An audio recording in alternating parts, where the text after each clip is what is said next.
Hey everyone, so recently while playing the new Animal Crossing New Horizons 3.0 update, I was trying out and enjoying the new features added to the game when suddenly I had this urge to go back to the older titles.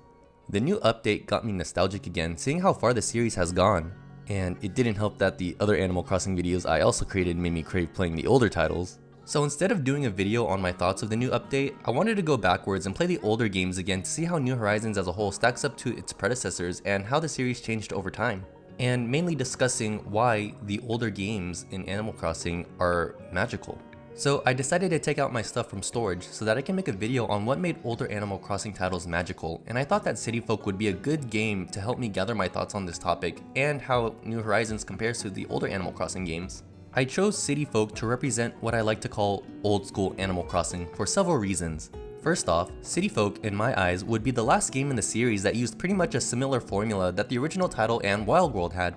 That being, you as the player moving into a whole new town as a resident with nothing too special about you other than you being a human living amongst animals. Starting off with you answering questions to create your character and Tom Nook helping you set up your home and working for him. Then after that, your purpose and goals really are to just befriend the villagers, complete the museum, pay off your debt, and collect all the furniture and items available. For the most part, this was the familiar formula that the older titles used, with slight tweaks and new features here and there, until New Leaf would make drastic changes on your purpose in living in your town. The second reason as to why I wanted to use City Folk is because it was also the last title that would use the familiar proportions and style that the characters had, as well as its overall presentation. They were stubbier, and even the sound effects to me had a slightly different style. It had that look and feel that I don't really feel in current Animal Crossing. It's what I like to also call the 2000s era Animal Crossing, as those titles came out during the decade. New Leaf was the only mainline title in the 2010s, and New Horizons came out in 2020. City Folk was the last title to be from that era, which was in a unique time period overall, and thus having things only catered towards the 2000s decade.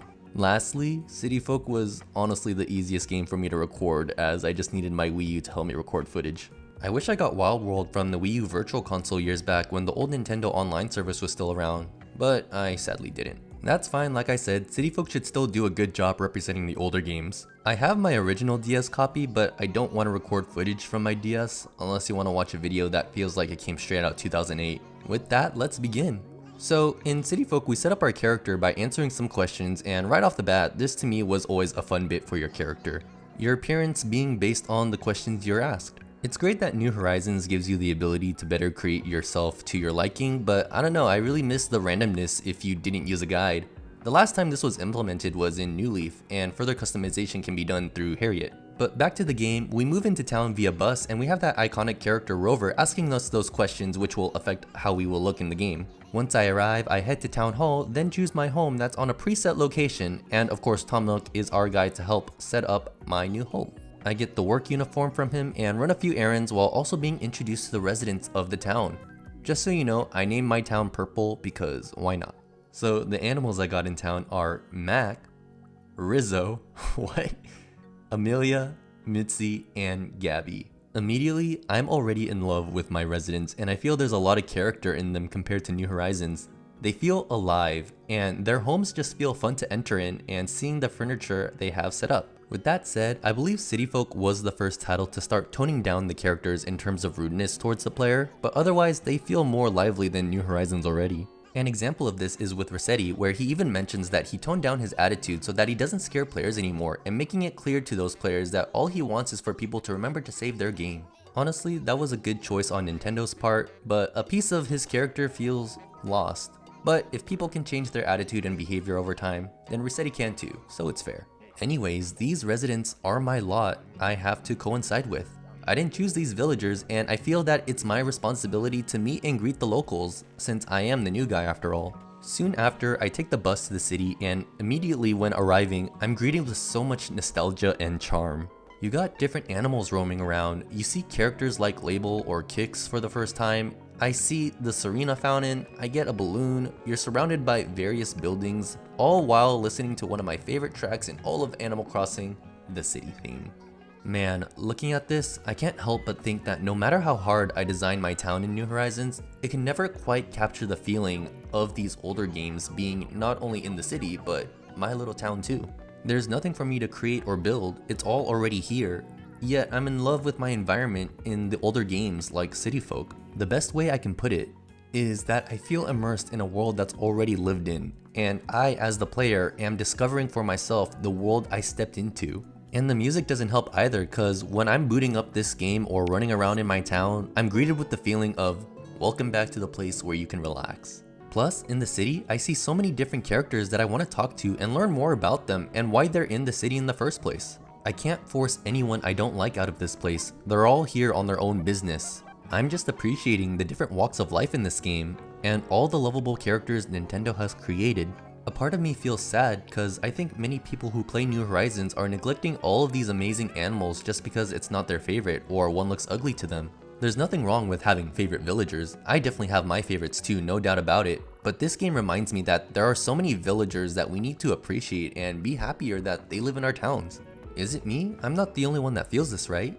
In New Horizons, I feel like I'm forcing myself to complete tasks I set upon myself to make my island the best it can be, and ignoring any other character unless I need to interact with them for something. But doing so, I feel like I'm ignoring the just live within your town aspect. I felt perfecting my island has backfired since everything I wanted in my town had to fit to my standards, my style, or something. That's my problem for sure, but it gives me that I'm just here for the aesthetics and not the substance. Old school Animal Crossing is not as beautiful looking or has a lot of customization, but it has that depth and substance I'm looking for. In City Folk, I'm reminded that I should just chill and not worry too much about anything but rather being in the moment. It's calming, just fishing and catching bugs. And on that note, with the exception of the axe, I'm relieved to see that my tools are not breaking. That's still a pain in New Horizons and you can't change my mind. However, I will say that fruit doesn't stack in the older games and my inventory is not as spacious compared to New Horizons, so that game definitely beats this one no doubt. Furthermore, I keep forgetting that the run button and the place item in your pockets button are mapped to the same key, so I keep accidentally pocketing my stuff when all I want to do is run. It's just muscle memory I gotta readapt to, but nowadays this isn't something that we have to worry about anymore. Back to gameplay, I decided to get a new outfit and went with the pirate costume since both the shirt and hat were there. Then I went back to the city and spoke to Kix to get my shoes to match my new outfit and got a masquerade mask at Gracie Grace. I also saw Frobert in the city, which made me happy. Returning to town, I was talking to the villagers and noticed how much gossip and whatnot is going around. One funny thing happened where I saw Gabby and Mitzi talking to each other where Gabby gave Mitzi a shirt, making her happy. But then suddenly, they quickly talk again and I listen in on the conversation. Gabby angers Mitzi on the topic of looks, so now she's mad right after Gabby gave her an outfit that made her happy. I then talk to Gabby and give my opinion on her outfit, making her pleased. And now I got an angry Mitzi and a happy Gabby and I'm just like, what just happened? Another funny one was Gabby acknowledging how Mac and Rizzo are just neighbors and not so much close friends. But they do the guy head nod thing when passing each other. I laughed because I totally understand that feeling. The convos with these characters are so memorable, but I also remember how not everyone is not that open with you. This is seen with one of my residents, Amelia, as she doesn't really talk to me as much. Learning that she has higher standards is all and seems to keep a distance from me. She does admire friendships like with Mac and Mitzi despite her making fun of friendships, but I think for villagers like her, she needs time for her to open up. The older Animal Crossing games remind us that residents are not going to be immediately friendly towards you even if they're not mean, but simply time itself will make them open up more towards the player. On that note, a new villager named Tammy moved in, so little by little the town of Purple is increasing. Anyways, the day I'm playing on just so happens to be the night of the meteor shower, so I see that and it's freeing seeing this and letting nature happen in the moment. Alongside the wonderful soundtrack, it's charming. Just like the song Fireflies by Owl City, planet Earth turns slowly. The next day, I got another new neighbor, Joey, so now I got a duck living here. But I'm questioning why most of my villagers live on the southwest side of the map, like, can you guys spread out a bit more? Amelia is all by herself on the southeast side, and I find it kind of funny that her isolation fits her personality of trying not to be close to any of the others. Moving on, I changed my outfit and went to the city to change my hairstyle at Shampoodle. Instead of looking at a guide, I answered her questions and laughed when the hairstyle I got was the same one I started with. So now I'm down 3,000 bells. Thanks, Harriet. But I love how back then changing your hairstyle can be anything based on your answers.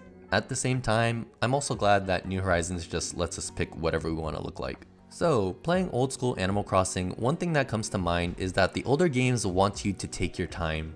I'm reminded to play slowly and that there's no rush to progress. Life in the older games are slow. My town isn't the most exciting compared to what I built in New Horizons, but it's lived in and has plenty of character.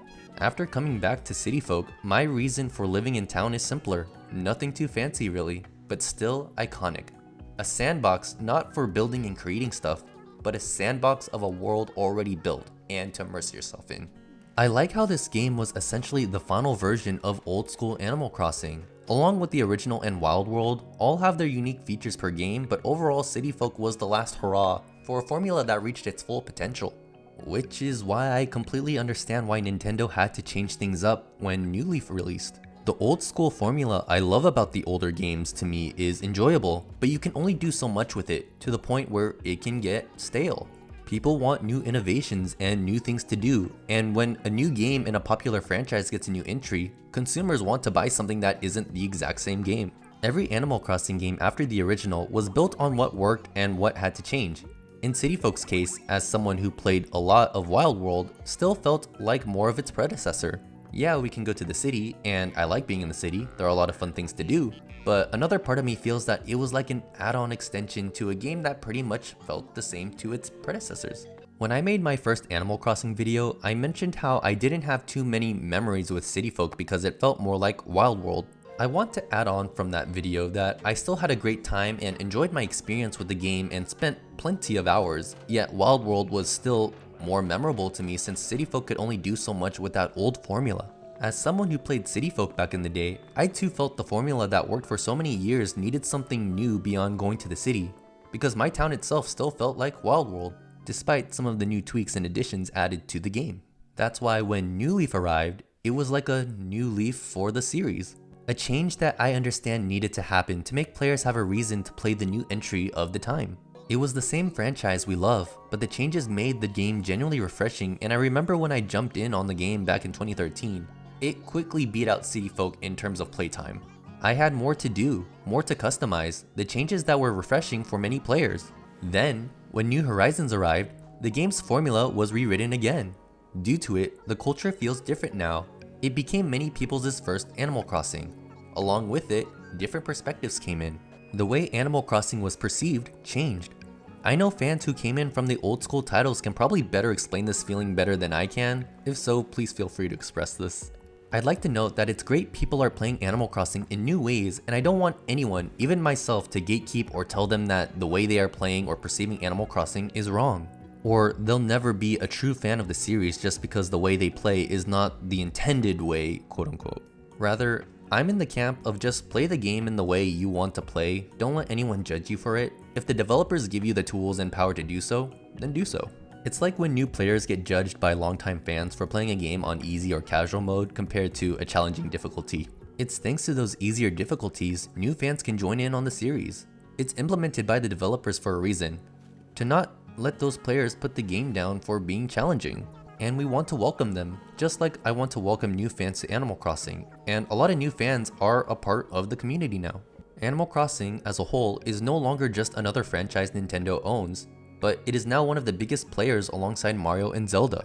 When I was a kid, Animal Crossing was popular for sure, but it wasn't as big as it is now. The older titles still had their niche, despite selling many copies. But that's another reason why I believe old school Animal Crossing is magical. It was a life simulator that worked for its time. Creating your own character and falling into a world that you can live in away from the real world felt different in the 2000s compared to today, where I feel just about everything you do is online now. It was part of a time when diving into a virtual world was special and not the norm. Video games are not what they used to be, so when I go play a modern game that allows me to create some character and get thrown into an open world, it doesn't feel special anymore, and it can be with any game genre. I don't care how high quality and realistic the graphics are, that virtual world is not special nowadays. That's not to say that these games are bad, no, there are many great games, but the feeling is different is all.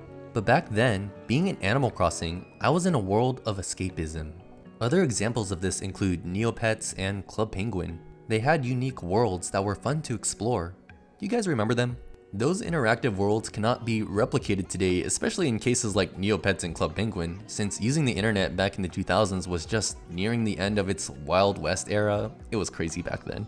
After playing City Folk again, I returned to that magic of the older titles, chilling with my villagers in a tight-knit community.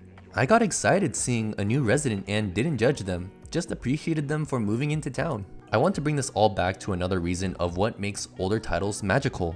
The older games valued community, different walks of life, and we're all here living together, being happy we all live in our little towns, being in a world to play around in. Our towns weren't meant for displaying and showing off how aesthetically beautiful it was. It was about living in a forest. That's it. You can add some designs here and there and add some plants, flowers and whatnot, but otherwise, it wasn't a spectacle to see. It never was. Old school Animal Crossing was community first, and New Horizons doesn't have that community aspect in my eyes. And I'm more so referring to things that you do in like a single player kind of sense, because in multiplayer, I mean, I've seen a lot of things that many people have done together. It's great. But in just a sense where you're just playing the game by yourself, the community with your villagers is different. New Horizons characters are lifeless currently. Islands are all aesthetic and no substance. Participating in events like holidays aren't that fun compared to the older titles. I enjoy New Horizons, and people generally made amazing things when it comes to creating, but it'll never match what it means to live in an Animal Crossing town. It'll never match that community aspect. City Folk, I'm reminded, characters are not aesthetic choices or favorites. They're residents with depth and personality. Some characters need to open up to you, but I love talking to my villagers and hearing the latest news. New Horizons, I've ignored them more often. City Folk, I'm grateful for the natural world already given to me, but I can't say that for New Horizons where I'm changing things to my liking. The older games were for the 2000s era when virtual worlds were a curiosity and not the norm. The look and sounds are peaceful to me, letting time flow slowly and leisurely in these older games. We have to remember, older Animal Crossing isn't always all sunshine and rainbows, and I don't want to look at these games with rose-tinted glasses either. It's not perfect. I already just mentioned that Nintendo needed to change it for the sake of innovation to keep the franchise fresh. These games still can only do so much for players, limited by the hardware they were produced on. I mentioned how these characters have more personality than in New Horizons. Well, they do, but they can still say repetitive lines, albeit not as bland or just having a one-line sentence. Plus, that limited hardware also limited what you can do in terms of online features and stuff you can do multiplayer-wise. But I'll cut it some slack since online gaming on the DS and Wii back in the 2000s wasn't as easy as it is now. It's not like Nintendo's online service nowadays is amazing either. They still got issues that plague New Horizons even. But that game is better at least when you do want to play online. And to give New Horizons more credit, it genuinely looks better graphically and pleasing to look at. The quality of life features added to the game already make it easier to jump into. More pocket space is already a huge plus for me for one. More items have been added. Customizing your home is more fluid and easier than ever before. New villagers increased the roster size, and the list goes on. But old school Animal Crossing was built with those limitations they had of the time.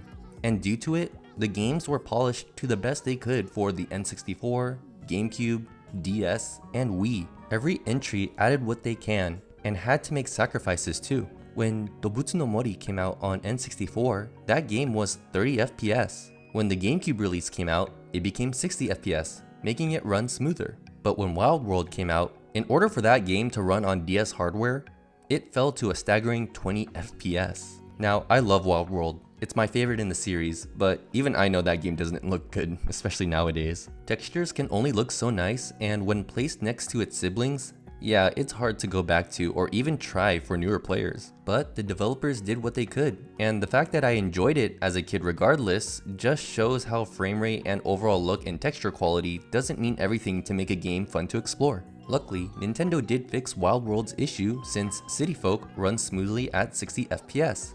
Compare that to New Horizons, 30 FPS. I'd say that's impressive, and it's nice that the last title with the old school look and feel ran that well for its swan song. Now, I'm mentioning all of these titles, but you might wonder that something is missing.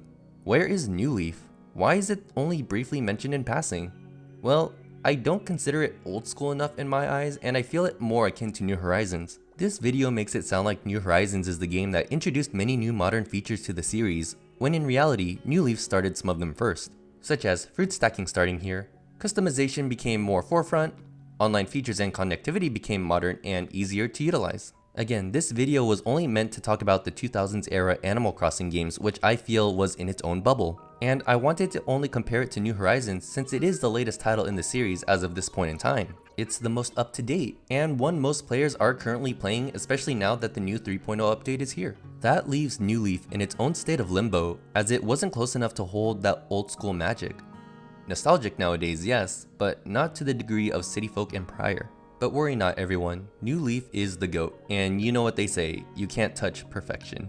But old school Animal Crossing wasn't about perfection, it was about magic and whimsy. Working with what it had available, yet still having a well-established universe that New Horizons can't quite catch or replicate. Has the current game in the series lost its touch from what it was originally built to be? In some aspects, yes, but also at the same time, no.